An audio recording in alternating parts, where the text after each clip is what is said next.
The Ultimatum. The message came on a quiet Tuesday morning, shattering humanity's illusion of solitude in the cosmos.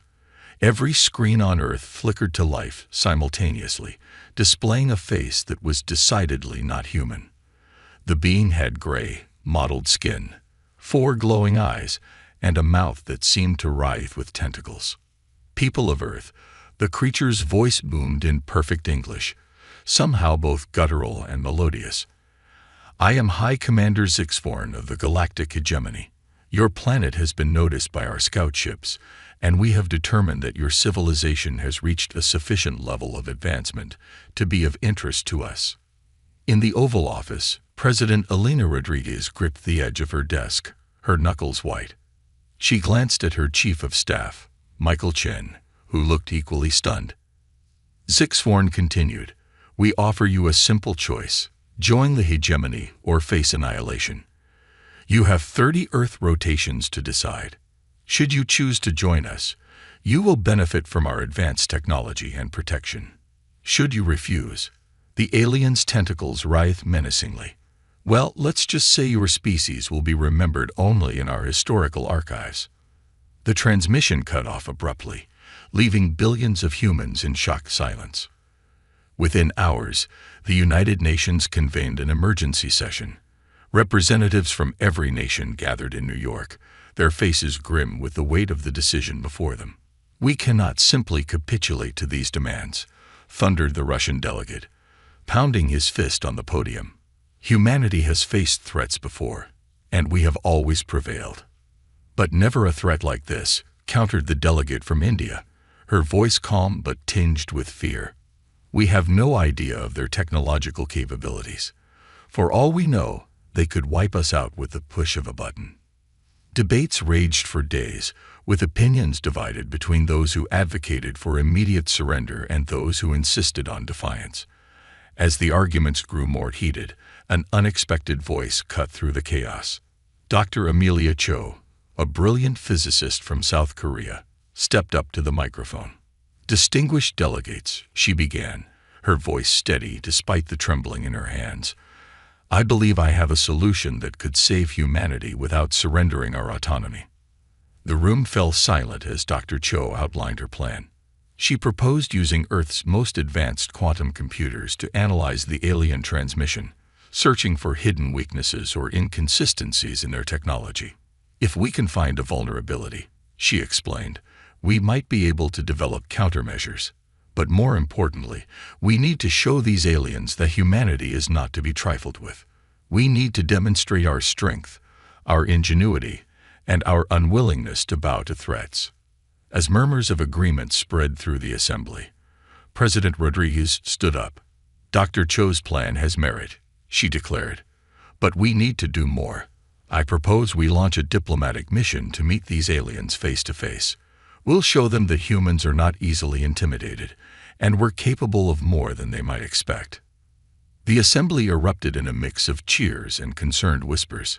It was a bold move, potentially dangerous, but it offered a chance to gather crucial intelligence about their would-be conquerors. Over the next week, Earth's brightest minds worked tirelessly. Dr. Cho led a team of scientists and engineers in analyzing every frame of the alien transmission, while military strategists from around the world collaborated on defensive plans. Meanwhile, a diplomatic team was assembled, led by Ambassador Saren Kruma, a respected negotiator known for her sharp mind and unflappable demeanor. She was joined by Dr. Ravi Patel, an exobiologist, and Major Jack Harper, a decorated soldier with experience in hostile negotiations. As the team prepared for their unprecedented journey, Earth's governments worked to keep panic at bay. Public announcements stressed unity and resilience, reminding people of humanity's long history of overcoming seemingly insurmountable odds. In labs and factories around the world, production ramped up on experimental weapons and defensive systems.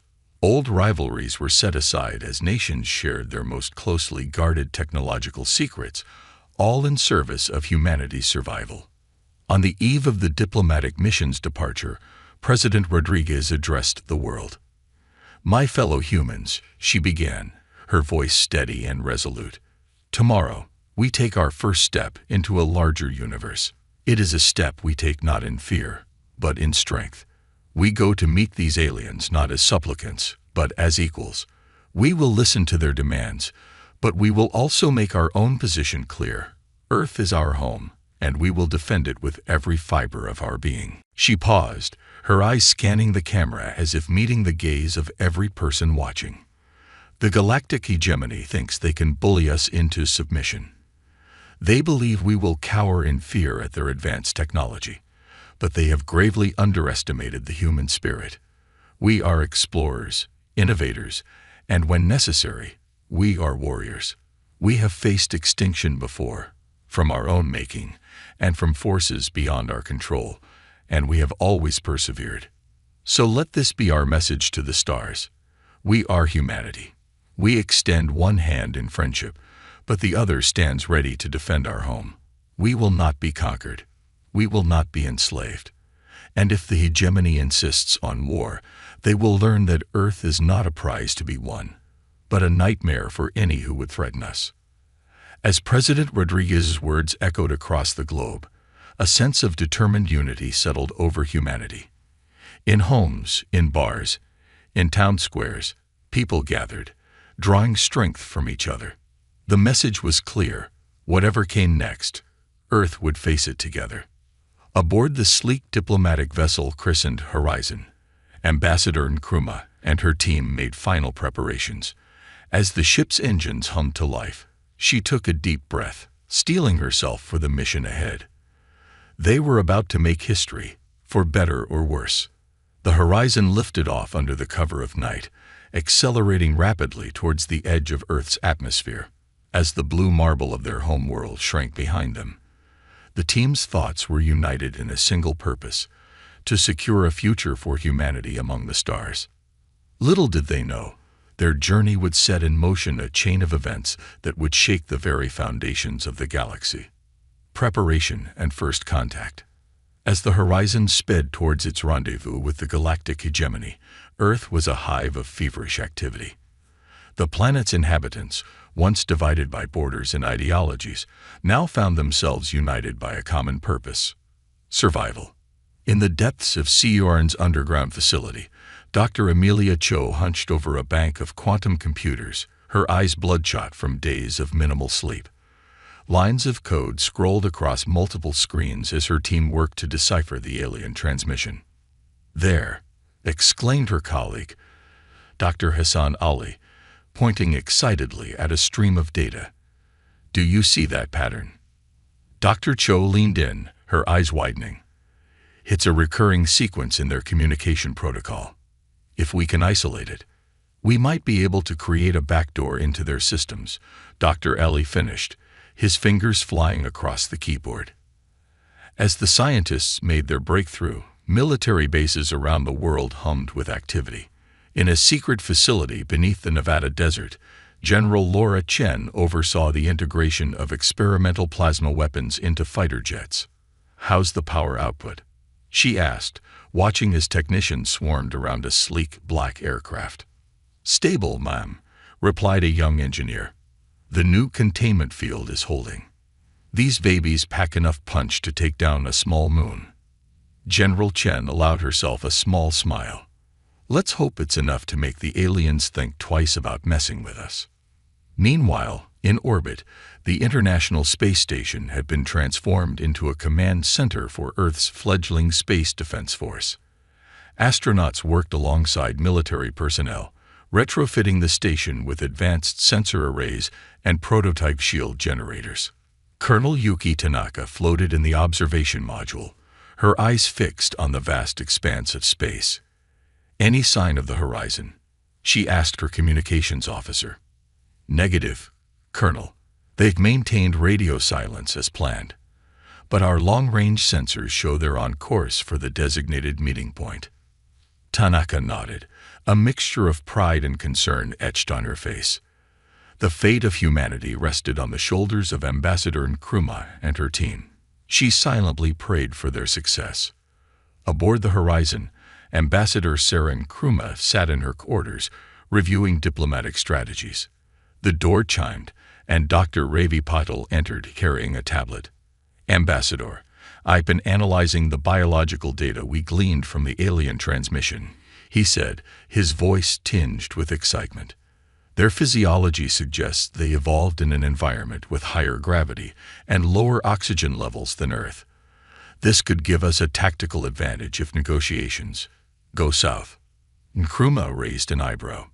"Let's hope it doesn't come to that, Doctor. But good work. Any insight could be crucial." Suddenly, the ship's intercom crackled to life. "Ambassador, this is Major Harper. We're approaching the coordinates. You might want to see this." Nkrumah and Patil rushed to the bridge, where they found Major Jack Harper staring out the viewport, his jaw clenched. Before them loomed a massive alien vessel, easily 10 times the size of the horizon. Its surface was a shifting pattern of iridescent scales, giving the impression of a living, breathing entity. "Open a channel," Nkrumah ordered, straightening her uniform. The view screen flickered to life, revealing the tentacled visage of High Commander Zixborn. "Ah, the Earth delegation." The alien's voice reverberated through the ship. "How quaint. I trust you've come to accept our generous offer." Nkrumah stepped forward, her voice steady. "High Commander, we come seeking dialogue.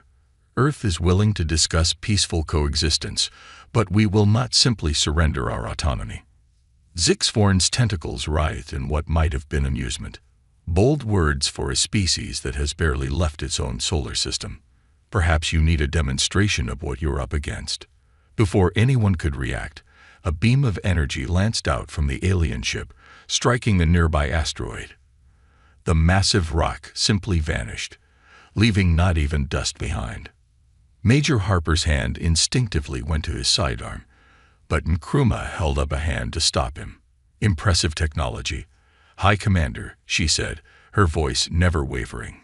"But Earth has surprises of its own. We've analyzed your transmission and found interesting vulnerabilities." For the first time, Zixborn's composure seemed to falter. "Impossible. Your primitive systems couldn't possibly." "Oh, but we did," Nkrumah interrupted, allowing herself a small smile. "We're more resourceful than you give us credit for. Now shall we discuss terms as equals, or would you prefer to continue with empty threats?"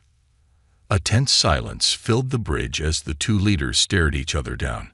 Finally, Zixborn spoke, his voice a mix of anger and grudging respect. "Very well, Ambassador. You've earned the right to negotiate. But know this, the hegemony does not take kindly to defiance." As the diplomatic talks began in earnest, neither side was aware of the wheels already in motion back on Earth. Dr. Cho and her team had not only cracked the alien communication code, but had begun implementing a daring plan. Using the quantum entanglement principles they'd discovered, they were slowly but surely infiltrating the hegemony's vast network.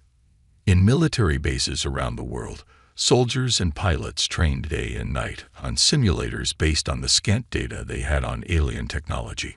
Factories worked around the clock, producing weapons and defenses that merged human ingenuity with reverse-engineered alien tech.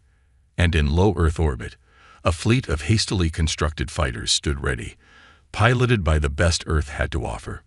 They were the last line of defense, a testament to humanity's unwillingness to go quietly into the night. As Ambassador Nkrumah continued her delicate dance of diplomacy aboard the alien vessel, she was acutely aware of the weight on her shoulders. Every word, every gesture could mean the difference between peace and annihilation. But she also knew that behind her stood a united Earth, ready to fight with everything they had if diplomacy failed. The next few hours would determine the fate of humanity. Would they emerge as a respected member of the galactic community, or would they be forced to show the hegemony why it was a grave mistake to underestimate the human spirit? Only time would tell, and time was running out. The battle begins. The diplomatic talks aboard the hegemony vessel had stretched for hours, a tense back and forth that left both sides frustrated. Ambassador Nkrumah had managed to buy Earth some time, but it was clear that the aliens had no intention of treating humans as equals. As the horizon made its way back to Earth, the crew's mood was somber. They're not backing down, Nkrumah reported to the United Nations via a secure channel. We need to prepare for the worst. No sooner had the words left her mouth than alarms blared throughout the ship.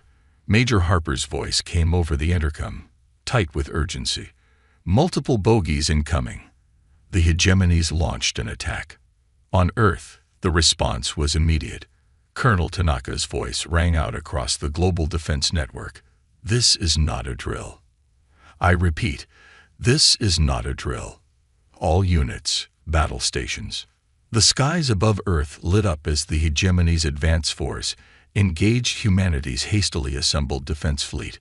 Sleek alien fighters clashed with Earth's experimental craft, energy weapons painting the black of space with brilliant flashes of light.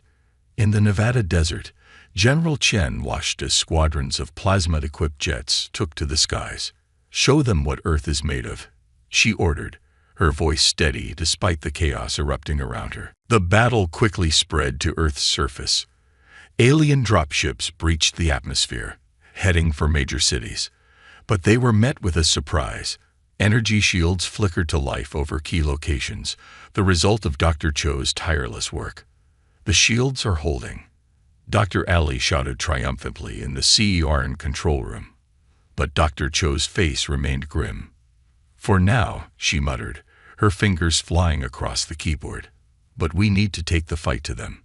In orbit, Colonel Tanaka coordinated Earth's space-based defenses from the transformed ISS. Squadron Delta flanked the alien cruiser at coordinates 227 by 84, she ordered. Squadron Gamma, provide cover fire. Earth's fighters, though outnumbered, fought with a ferocity that caught the hegemony off guard. Pilots pulled off maneuvers that should have been impossible, their crafts enhanced by both alien tech and human ingenuity. On the ground, the scene was no less intense. In the streets of New York, Tokyo, and Lagos, human soldiers armed with reverse-engineered energy weapons engaged alien ground forces. The invaders, expecting an easy conquest, found themselves in grueling urban warfare. President Rodriguez, now in a secure bunker, received constant updates. Madam President, her aide reported, we're holding our own, but we can't keep this up forever. We need a game changer. As if in answer to her thoughts, Dr. Cho's face appeared on a secure channel. Madam President, we're ready. Operation Blackout is a go. Rodriguez took a deep breath. This was the moment of truth. Do it, she ordered. In that instant, something remarkable happened. All across the hegemony fleet, ships suddenly lost power. Fighters drifted aimlessly, their weapons systems offline. Even the massive command ship seemed to stumble, its lights flickering. Dr. Cho and her team had done the impossible. Using the vulnerabilities they discovered in the alien transmission, they'd created a virus that spread through the hegemony's quantum-entangled network, temporarily disabling their technology. All units, this is your window. Colonel Tanaka's voice boomed across the comms. Push them back. Earth's forces seized the moment. Fighters swarmed the now defenseless alien ships. On the ground, human soldiers pressed their advantage, driving back the confused invaders. In the chaos, the horizon found itself in the thick of the battle. Evasive maneuvers. Major Harper shouted, expertly piloting the ship through a field of debris. Ambassador Nkrumah gripped her seat, watching the battle unfold. We never wanted this, she murmured, but by God, we'll finish it. As the tide of battle turned, High Commander Zixvorn's face appeared on screens across Earth's defense network. Gone was the smug superiority, replaced by shock and a growing respect. How? He demanded. How did you primitive beings manage this? President Rodriguez stepped into view, her eyes steely. You made a crucial mistake, Commander. You assumed that because we hadn't spread across the stars, we were weak. You forgot that confined to a single world, we had to become strong, innovative, and fiercely protective of our home. She leaned closer to the camera. This is your one chance, Zixvorn. Withdraw your forces now or face complete defeat. Earth is not to be trifled with. For a long moment, silence reigned across the battlefield. Then, slowly, the hegemony ships that could still move began to retreat. A cheer went up from Earth's defenders, but the leaders knew this was far from over. As the last alien ship disappeared from Earth's sensors, an emergency meeting was called. The planet had won this battle, but the war was just beginning. Humanity had revealed its strength, and now they needed to prepare for the hegemony's inevitable return. In the depths of space, aboard his battered flagship, High Commander Zixvorn seethed with a mixture of rage and begrudging admiration. These humans had proven to be far more than anyone in the hegemony had anticipated. He began to compose a message to the Galactic Council. The situation on Earth would require special attention. As the adrenaline of battle faded, the people of Earth looked to the stars with new eyes. They had faced their first extraterrestrial threat and emerged victorious. But this was only the beginning. The galaxy now knew of humanity's existence, and Earth would need to be ready for whatever came next. In labs, factories, and military bases around the world, work continued with renewed vigor. The message was clear. Humanity would not go quietly into the night. They would stand tall among the stars, ready to extend a hand in friendship or raise a fist in defiance. The age of Earth's isolation was over, and a new chapter in human history had begun. Turning the tables. In the weeks following Earth's surprising victory against the hegemony's initial assault, a tense calm settled over the planet. The celebration of their successful defense was tempered by the knowledge that this was merely the opening salvo in what could become a prolonged interstellar conflict. In a high-security facility beneath the Rocky Mountains, Earth's leaders convened to plan their next move. President Rodriguez stood at the head of the table, her face etched with determination. "We've proven we can defend ourselves," she began. "But now we need to show the galaxy that humanity is not to be underestimated. It's time we take the fight to them." General Chen stepped forward, activating a holographic display of the solar system. "Our long-range sensors have detected hegemony ships regrouping at the edge of our system. They're likely preparing for another assault." Dr. Cho, who had been quietly working on a tablet, looked up. "We may have an advantage they're not expecting. The virus we used to disable their ships. I've modified it. If we can deploy it directly into their main systems, we could cripple their entire fleet." A murmur of excitement rippled through the room. Ambassador Nkrumah, however, raised a cautionary hand. "We need to be careful. If we push too hard, we risk uniting the entire hegemony against us. We need a strategy that will force them to negotiate, not escalate the conflict." Major Harper, freshly promoted for his role in the recent battle, spoke up. "What if we combine our approaches? A small elite team could infiltrate their command ship to deploy the virus, while our main fleet engages them head-on. We'll show strength, but also surgical precision." President Rodriguez nodded slowly. "It's risky, but it might be our best shot. Dr. Cho, how soon can your team be ready?" "Give us 48 hours to finalize the virus and prepare the delivery system," Dr. Cho replied confidently. "Then that's our window," Rodriguez declared. "General Chen, assemble our fleet. Major Harper, you'll lead the infiltration team. Ambassador Nkrumah, I want you to prepare a message for the hegemony. Let's give them one last chance to back down before we bring the fight to their doorstep." As the meeting adjourned, a flurry of activity erupted across the globe. In shipyards and hangars, engineers worked round the clock to outfit Earth's vessels with the latest hybrid tech, a fusion of human ingenuity and reverse-engineered alien systems. Dr. Cho and her team sequestered themselves in their lab, fine-tuning the virus that would be their ace in the hole. The fate of humanity could hinge on a few lines of code. 48 hours later, Earth's defense fleet assembled in high orbit. At its heart was the ENS Defiant, a state-of-the-art battleship that represented the pinnacle of human engineering. On its bridge, General Chen surveyed her forces with a mixture of pride and trepidation. "All ships report ready, General," her XO announced. Chen nodded grimly. "Then let's make history. All ships, prepare for FTL, jump on my mark. In a flash of light, Earth's fleet vanished, reappearing at the edge of the solar system, where the hegemony forces had gathered. The enemy ships, caught off guard by the humans' sudden arrival, scrambled to form battle lines. All ships, engage at will, General Chen ordered. Clear a path for the Defiant. The space around them erupted in a dazzling display of energy weapons and explosions as Earth's ships clashed with the hegemony fleet. Human pilots, their skills honed by weeks of intensive training, danced through the chaos, their movements unpredictable and lethal. Aboard the Defiant, Major Harper and his infiltration team prepared for their crucial mission. Remember, he briefed his squad, we get in, deploy the virus, and get out.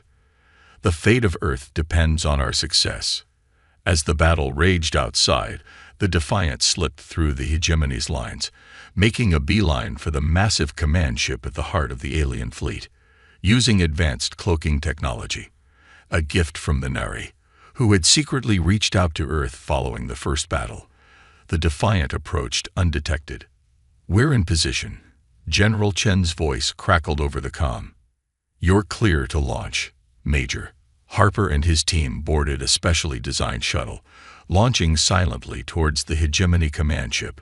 Using the chaos of the battle as cover, they managed to dock undetected in a little-used maintenance bay. Meanwhile, on the bridge of his flagship, High Commander Zixforn watched the battle unfold with growing unease. These humans were fighting with a level of coordination and technology that should have been beyond them. Something wasn't right. As Harper's team made their way through the alien vessel, Dr. Cho's voice came through their secure comms. Remember, you need to reach the main computer core.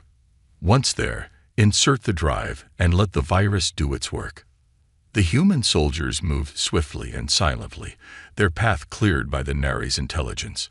When they finally reached the computer core, however, they found it heavily guarded. Looks like they learned from last time, Harper muttered. All right, team, this is it. For Earth. What followed was a fierce firefight in the heart of the alien ship. Human determination and ingenuity clashed with alien technology and numbers. In the end, it was a close thing, but Harper managed to reach the core and insert the drive. For a moment, nothing happened. Then, alarms began to blare throughout the ship. Systems started shutting down, and the massive vessel began to drift. On the bridge, Zixforn watched in horror as ship after ship in his fleet went dark. What is happening? He roared. That's when Ambassador Mkruma's face appeared on his view screen. High Commander, she said, her voice calm but firm, your fleet is now under our control. We have the ability to destroy every ship here, but that is not our way. Instead, we offer you a choice. Withdraw permanently from Earth space and recognize our sovereignty, or face total defeat. Zixforn, his tentacles writhing in agitation, realized he was out of options. With his fleet disabled and Earth's forces still battle-ready, there was only one choice. We withdraw, he said, the words bitter in his mouth. As the hegemony fleet retreated, leaving Earth's solar system behind, cheers erupted across the human ships. They had not just defended their home. They had forced one of the galaxy's great powers to acknowledge them as equals. Back on Earth, President Rodriguez addressed a jubilant global audience. Today, we have shown the galaxy that humanity is a force to be reckoned with. We come in peace, but we will fiercely defend our home and our rights. Let this be a message to all. Earth is ready to take its place among the stars. As celebrations broke out across the planet, the leaders knew that this was just the beginning. Earth had won its independence, but now they would need to navigate the complex politics of a wider galactic community. The future was uncertain, but one thing was clear. Humanity would face it united, innovative, and unafraid. A new galactic order. In the months following Earth's decisive victory over the hegemony, the planet buzzed with a mixture of excitement and apprehension. Humanity had proven itself on the galactic stage, but with great power came great responsibility and great danger. At the newly established Terran Space Command headquarters in Geneva, Earth's leaders gathered to discuss their next steps. The room was a blend of military uniforms, lab coats, and diplomatic attire, a visual representation of the unified front that had brought them this far. President Rodriguez opened the meeting. "We've received communication from the Galactic Council. They've requested Earth's presence at an emergency session." Ambassador Nkrumah leaned forward. "This is unprecedented. No species has ever been invited to the Council so quickly after first contact." "They fear us," General Chen stated bluntly. "We've done what no other race has. We've stood up to the hegemony and won." Dr. Cho, her eyes bright with the possibilities, chimed in.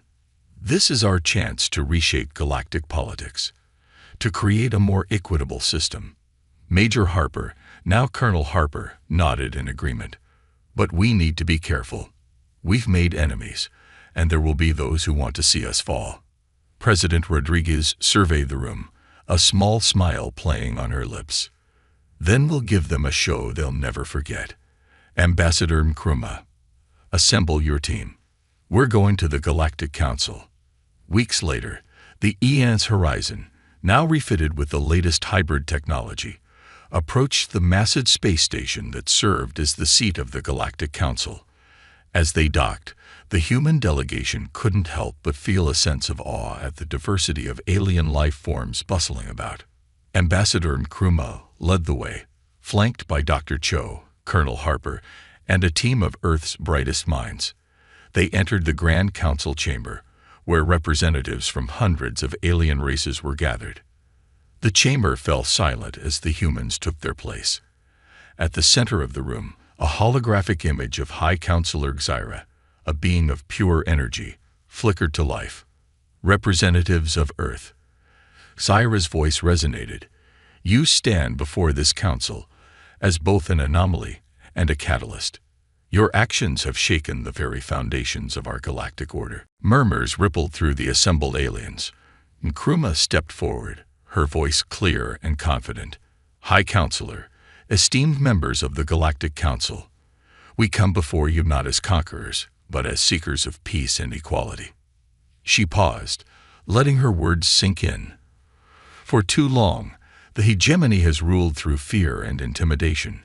We propose a new way forward, a galactic community based on mutual respect and cooperation."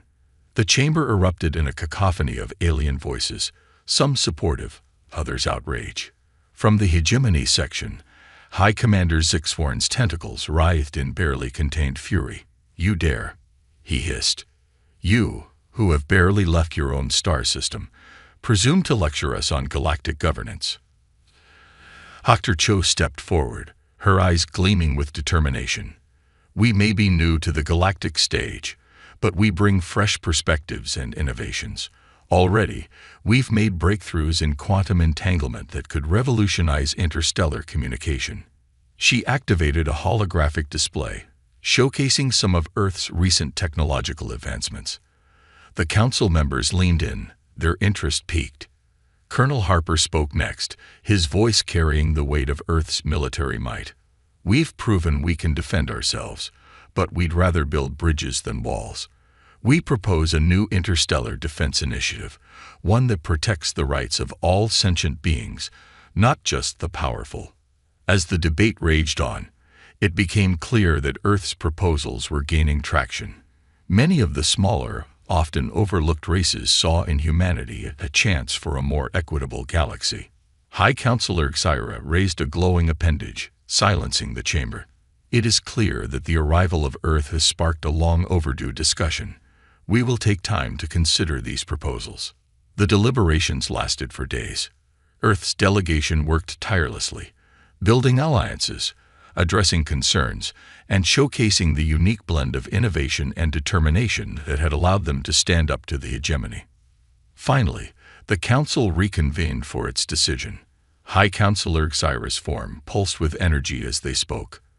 "After much deliberation, this council has decided to embrace change. Earth will be granted a seat on the Galactic Council, and we will begin the process of reforming our interstellar governance." The chamber erupted in a mix of cheers and protests. Ambassador Nkrumah stepped forward once more. "We thank the Council for this honor. Earth pledges to work tirelessly towards a more just and prosperous galaxy for all." As the human delegation prepared to return home, they knew this was just the beginning. They had won a seat at the table, but the real work of reshaping the galaxy was just beginning. Back on Earth, the news was met with jubilation and a sense of profound responsibility. Humanity had taken its first steps into a larger universe, and they were determined to make their mark. In the years that followed, Earth became a hub of interstellar diplomacy and innovation. The planet's unique history of overcoming divisions to unite against external threats made humans particularly skilled mediators in galactic disputes. Dr. Cho's quantum entanglement breakthroughs led to the creation of a faster, more secure galactic communication network. Colonel Harper's defense initiative evolved into a peacekeeping force that protected the rights of all sentient beings. And Ambassador Nkrumah, now serving as Earth's first Galactic Council member, worked tirelessly to build a more equitable interstellar community. It wasn't always easy. There were setbacks, conflicts, and moments of crisis. But each time, humanity's spirit of innovation, determination, and unity shone through. As alien ships became a common sight in Earth's skies and humans ventured out to distant worlds, the people of Earth looked to the stars not with fear, but with hope and excitement. They had found their place in the cosmos, and the galaxy would never be the same. The message that had once threatened Earth's very existence, "Join or be destroyed," had become a rallying cry for a new era of galactic cooperation. Humanity had not just joined the galactic community, they had helped to reshape it, proving that even the youngest races could have the wisdom to lead.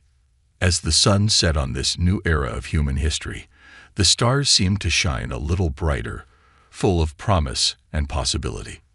The universe was vast, but humanity was ready for the challenge. Their journey among the stars had only just begun.